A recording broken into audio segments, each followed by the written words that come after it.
समर्जित घाटगे versus प्रतिस्पर्धीची election नाही आहे, कारण ही इलेक्शन हे परिवर्तन तुमचं आहे, हे भविष्य तुमचं आहे, होणारा सुराज्य आपलं आहे. आणि पुढे जाऊन सांगतो, येत्या काळामध्ये कागलचा कोंडाणा आपण परत आपला कोंडाणा जिंकला पाहिजे, हे धोरण ठेवून आपण पुढे गेलं पाहिजे. राजकारणाच्या पलीकडे संबंध कसे ठेवायचे हे मी ताईंकडून शिकलो, हे मी आदरणीय शरद पवार साहेबांकडून शिकलो, आदरणीय जयंत पाटील साहेबांकडून शिकलो. मी इथं मतदान करा का विनंती करायला आलोच नाही आहे, कारण कुटुंबाचा कार्यक्रम असल्यामुळं हा समर्जित घाटगे तुमचा फक्त आशीर्वाद घ्यायला इथं आलाय.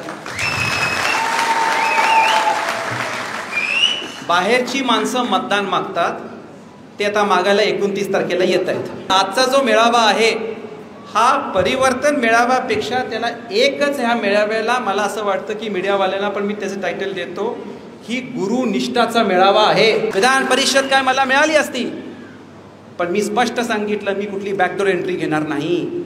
मी शाहू महाराजांच्या घराण्यातून आहे, शरद पवार साहेबांच्या आणि महाविकास आघाडीच्या आशीर्वादाने, जनतेच्या आशीर्वादाने जाणार आणि परिवर्तन घडवणार. बस झालं हे राजकारण 25 वर्षाचं.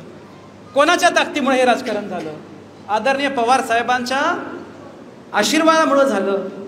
पवार साहेबांनी जे बारामतीमध्ये केलं, प्रत्येक भाषणामध्ये कागलला बारामती करतो, बारामती केलं. काय केलं तुम्ही बारामती सगळं? मला एक तरी गोष्ट उल्लेख करून दाखवावी. मी पहिला खुळा राजकारणी माणूस असेल जो असं बंदोबस्त करतोय की माझ्या दारात लोकांनी हात पसरू नाही, याचा बंदोबस्त करणारा एक समर्जित घाटगे. म्हणून मी तुम्हाला सगळ्यांना म्हणतो की तुतारी चिन्हाला आपला आशीर्वाद देऊन राष्ट्रीय छत्रपती शाहू महाराजांच्या जन्मभूमीला कर्मभूमी करायची वेळ आता आलेली आहे, ती आपण सगळ्यांनी करून दिली पाहिजे. यासाठी या समर्जित घाटगेला संधी द्या, यासाठी समर्जित घाटगे तुमचा आशीर्वाद मागतोय. हृदयरोग, diabetes, blood pressure, thyroid, kidney विकार, श्वसन विकार, पॅरालिसिस, संधिवात यावर अत्याधुनिक तंत्रज्ञानाद्वारे उपचार. General surgery, laparoscopic surgery, euro surgery तसंच न्यूरो सर्जरी इत्यादीसाठी प्रगत तंत्रज्ञान आणि सुसज्ज अतिदक्षता विभाग. महालक्ष्मी हेल्थकेअर सेंटर संचलित सूर्या मल्टी स्पेशालिटी हॉस्पिटल, कोंडावळ चौक, लक्ष्मीपुरी, कोल्हापूर. या लोकांनी मागच्या 15 दिवसात, 1 महिन्यापासून, कारण सुरुवातीला तारीख ऑगस्ट अखेर होती, मग 1 सप्टेंबर झाली, म्हणजे हे ऑगस्टच्या पहिल्या आठवड्यापासून ह्या लोकांचं सगळ्यांचं नियोजन चालू होतं. तर ते रणजित वाडकर आणि ही सगळी माझं डोकं खात होती, ही तारका का ढकलताय? आता त्याला काय सांगू, तुतारी घ्यायसाठी तारका ढकला लागलोय. तर माझ्या डोक्यात होता मागचा मेळावा बिना चिन्ह आपण घेतला, आता पुढचा मेळावा चिन्ह घेऊनच आपण मेळावा घ्यायला पाहिजे. त्याच्यामुळे हा कार्यक्रम, या संयोजक टीम आहे ना, ही मी त्यांना कार्यकर्ते म्हणून संबोधित करणारच नाही. माझ्या सगळी भावं काय त्यांनी राबलेत, मला खरंच या सगळ्यांचं मनापासून आभार व्यक्त करतो. कुठलं तरी मी नेहमी म्हणतो माझ्या घराण्याची जी पुण्याई आहे की ज्याच्यामुळं अशी माणसं माझ्या कुटुंबामध्ये मला मिळाली. या सगळ्या संयोजक टीमचं मी मनापासून आभार व्यक्त करतो. वैयक्तिक कोणाची मी नावं घेऊ शकत नाही. आणि हाच तर फरक आहे की मगाशी आमच्या ताई म्हणाल्या की इथं यायची आवश्यकता नाही, ही सगळी लोकं आली असती. ताई मी एक सांगतो आपल्याला, मी इथं मतदान करा का विनंती करायला आलोच नाही आहे, कारण कुटुंबाचा कार्यक्रम असल्यामुळं हा समर्जित घाटगे तुमचा फक्त आशीर्वाद घ्यायला इथं आलाय. बाहेरची माणसं मतदान मागतात, ते आता मागायला 29 तारखेला येत आहेत. त्याच्यामुळं कुटुंबाची लोक आशीर्वाद मागतात.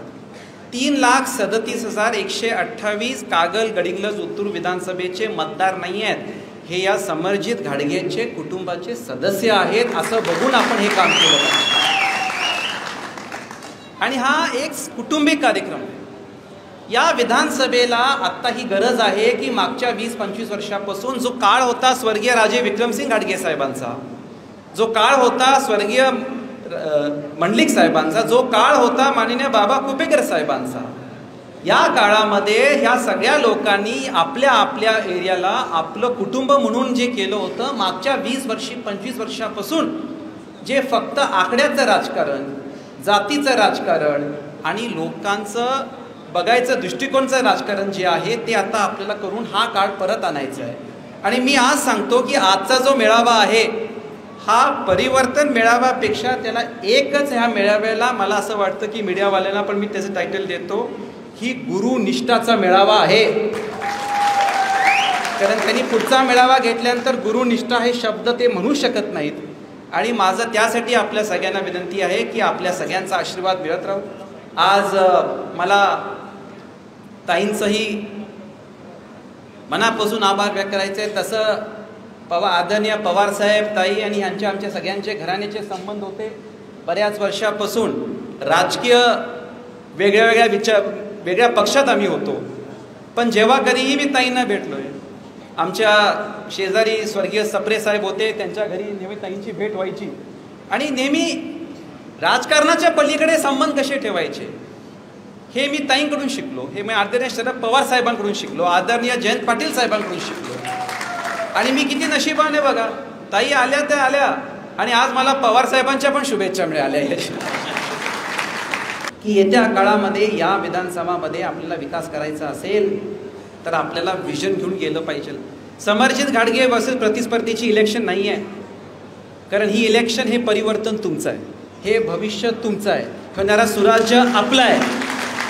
आणि पुढे जाऊन सांगतो, येत्या काळामध्ये कागलचा कोंडाणा आपण परत आपला कोंडाणा जिंकला पाहिजे, हे धोरण घेऊन आपण पुढे गेलं पाहिजे.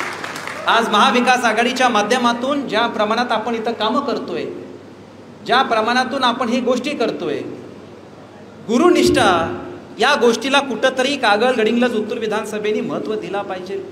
ताई, शाहू महाराज कागलचे आहेत.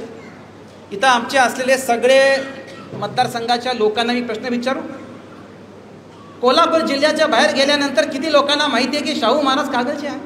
माहिती आहे? आपल्या मतदारसंघामध्ये काही बहादूर त्यांना माहीत नाही की शाहू महाराज कागलचे. किती लोकांना माहिती आहे? चला, पुण्यामध्ये किती लोकांना माहिती आहे की शाहू महाराज कागलचे आहेत? माहिती आहे का? नाही. कारण कागल टाईप केलं तर राजकीय विद्यापीठच येते ना. आपण त्याच्यावर टाळ्या वाजवतो, हसतो. अहो, हे पदवी ज्या लोकांनी तुम्हाला दिली आपल्या सगळ्यात मोठी शिवी आहे. एवढ्या वर्षामध्ये कधी तुम्ही भाषणामध्ये ऐकलं का की मी जिथं निवडून येतो ते शाहू महाराजांची भूमी आहे असं कधी वक्तव्य ऐकलं का? ऐकलं का? आता मी बोलल्यानंतर 29 तारखेला बोलतील. कधी ऐकलं का? मी परत त्या मुद्द्यावर येतोय. त्यांनी कधीही हे रिलेशन डेव्हलप करू दिलं नाही, कारण 25 वर्षापासून कागलमध्ये प्रत्येक गोष्टी श्री शाहू महाराजांनी जे काम केलं त्या प्रत्येक क्षेत्रामध्ये कुठलीच डेव्हलपमेंट झाली नाही आहे, शोभेल तसं काम झालं नाही आहे. म्हणून मी तुम्हाला सगळ्यांना म्हणतो की तुतारी चिन्हाला आपला आशीर्वाद देऊन राष्ट्रीय छत्रपती शाहू महाराजांच्या जन्मभूमीला कर्मभूमी करायची वेळ आता आलेली आहे, ती आपण सगळ्यांनी करून दिली पाहिजे. काल एक इंटरव्ह्यूमध्ये ताई मला प्रश्न विचारला की फक्त तुम्ही तिकीट घेण्यासाठी तिथं गेला का? मी आज आपल्याला सांगतो आणि अभिमानाने सांगतो, आज राजेशाही नाही आहे, आज लोकशाही आहे. राजेशाही संपूर्ण लोकशाही आलं पाहिजे हे स्वप्न राष्ट्रीय छत्रपती शाहू महाराजांनी पाहिलं आणि त्यासाठी त्यांनी भारतरत्न डॉक्टर बाबासाहेब आंबेडकरांना पुढाकार दिला. कारण त्यांना माहीत होतं की राजेशाहीवरून ह्या देशाला लोकशाहीमध्ये कोण घेऊन जाऊ शकेल तर भारतरत्न डॉक्टर बाबासाहेब आंबेडकर साहेबच घेऊन जाऊ शकतील. आणि हा शाहू महाराजांचा वंशज आज जसं भारतरत्न डॉक्टर बाबासाहेब आंबेडकरांना पण राज्यसभा मिळाली असती, पण जनतेतून निवडून त्यांनी जाऊन पुढे कायदा लिहिला. त्यांच्याच आदर्शाखाली हा समरजित घाटगे त्यांच्या संविधानाचा सामान्य घटक म्हणून तुमच्या आशीर्वादाने काम करणार आहे. विधान परिषद काय मला मिळाली असती, पण मी स्पष्ट सांगितलं मी कुठली बॅकडोर एंट्री घेणार नाही. मी शाहू महाराजांच्या घराण्यातून आहे, शरद पवार साहेबांच्या आणि महाविकास आघाडीच्या आशीर्वादाने, जनतेच्या आशीर्वादाने जाणार आणि परिवर्तन घडवणार. तर मी आज आपल्या लोकांना एवढंच सांगतो, हा समरजित घाटगे आदरणीय पवार साहेबांच्या नेतृत्वाखाली, सुप्रियाताईंच्या नेतृत्वाखाली, माननीय उद्धवजींच्या नेतृत्वाखाली, माननीय राहुल गांधींच्या नेतृत्वाखाली, महाविकास आघाडी, जयंत पाटील साहेब या सगळ्यांच्या नेतृत्वाखाली मी तुम्हाला आज सांगतो, या मतदारसंघाला आता आपण संधी दिली पाहिजे. आजचा पण कार्यक्रम बघा, कोणाला गाड्या दिल्या का? कोणाला हाजरी फी दिली का? ही जी लोक आली आहेत ना, ही लोक का आली? तुम्ही का आला? तुम्हाला समरजित घाटगेच्या विश्वासपेक्षा तुम्हाला स्वतःवर तुमच्या होणाऱ्या परिवर्तनाचा विश्वास तुम्ही आज इथं दाखवल्याबद्दल मी तुमचे आभार व्यक्त करतो. आणि त्यामुळे एवढंच सांगतो, बस झालं हे राजकारण 25 वर्षाचं. कोणाच्या ताकदीमुळे हे राजकारण झालं? आदरणीय पवार साहेबांच्या आशीर्वादामुळे झालं. पवार साहेबांनी जे बारामतीमध्ये केलं, प्रत्येक भाषणामध्ये कागलला बारामती करतो, बारामती केलं. काय केलं तुम्ही बारामती सगळं? मला एक तरी गोष्ट उल्लेख करून दाखवावी. अहो, शाहू महाराजांच्या कागलला शाहू महाराजांना शोभेल एवढं कार्य आता केलं पाहिजे. मी हे विकासाचं आणि ह्या इंडस्ट्रीचं का बोललो? मला फार वेदना होते. सकाळी 6 वाजता कोणाच्या दरबारामध्ये जाऊन पोरांनी मटण दारूसाठी पैसे घ्यायचे आणि आपलं आयुष्य उद्ध्वस्त करून एक पिढी गेली, मुलांचं लग्न झाली नाहीत. तुमच्या आसपासचीच लोक आहेत. इथं असलेले बरेच उलट्या गटाचे लोकांनी मागच्या वेळी मला मतदान केलं नाही. आज इथं उपस्थित नावं घेत नाही मी. 30% लोक इथं उपस्थित आहेत. मला दिसत आहेत मला 30% लोक इथं आहेत. आणि काय बाहेर उभारलेत, दिसू नाही कॅमेरामध्ये म्हणून. बस झालं हे राजकारण. तुमची एक पिढी गेली घराण्याची. कोणाच्या दारात जाऊन हात पसरवायचं? अहो कशाला? हा समरजित घाडगे तुम्हाला जे सांगायला लागलाय, पवार साहेबांच्या नेतृत्वाखाली, महाविकास नेतृत्वाखाली जे पुढे आपल्याला काम करायचं आहे, मी पहिला खुळा राजकारणी माणूस असेल जो असं बंदोबस्त करतोय की माझ्या दारात लोकांनी हात पसरू नाही, याचा बंदोबस्त करणारा एक समरजित घाडगे आहे. लोक आपल्या पायावर उभारली पाहिजेत. लोक आपल्या महिला पोरं स्वतः स्वावलंबी व्हायला पाहिजे. यासाठी या समरजित घाडगेला संधी द्या. यासाठी समरजित घाडगे तुमचा आशीर्वाद मागतोय. आज बघा, कुठल्या टीका टिप्पणीचं मी भाषण केलं नाही, कारण हेच कागलचं भविष्य आहे. आणि मी तुम्हाला शब्द देतो, राष्ट्रीय छत्रपती शाहू महाराजांच्या विचाराला बघून आपण तुतारी चिन्हाला संधी देऊन, आशीर्वाद देऊन, येत्या काळामध्ये कोणी कागलला आलं तर शाहू महाराजांचा कागल म्हणून बघायला पाहिजे. बस झालं हे आडवा अडवीचे राजकारण. चला, सगळ्या पक्षांना मी सांगतो, एकत्र येऊया. तुमच्या भविष्यासाठी एकत्र येऊया. एक पिढी गेली, पुढच्या पिढीला तर आपण दुरुस्त करूया. आणि यासाठी हा समरजित घाडगे आपल्याला विनंती करतो, आपण सगळी एवढ्या मोठ्या संख्येमध्ये इथं आला, त्यासाठी मी आपला आभार व्यक्त करतो. यासाठी आलेल्याबद्दल तुमचं ऋण कसं फेडू हे समरजित घाडगे कितीही शब्दात बोलला तर कमी पडणार. एवढ्या मोठ्या संख्येत आपला आशीर्वाद मिळाल्यामुळे मी मनापासून आपल्या सगळ्यांचे तळागळाने आभार व्यक्त करतो. आणि परत आपण सगळ्यांचं मी आभार व्यक्त करून आपल्या सगळ्यांचा आशीर्वाद मिळाला अशी अपेक्षा व्यक्त करून मी आपली सगळ्यांची रजा घेतो आणि थांबतो. जय हिंद, जय महाराष्ट्र. अशाच नवनवीन अपडेट पाहण्यासाठी आमच्या KK न्यूज चॅनेलला सबस्क्राईब करा.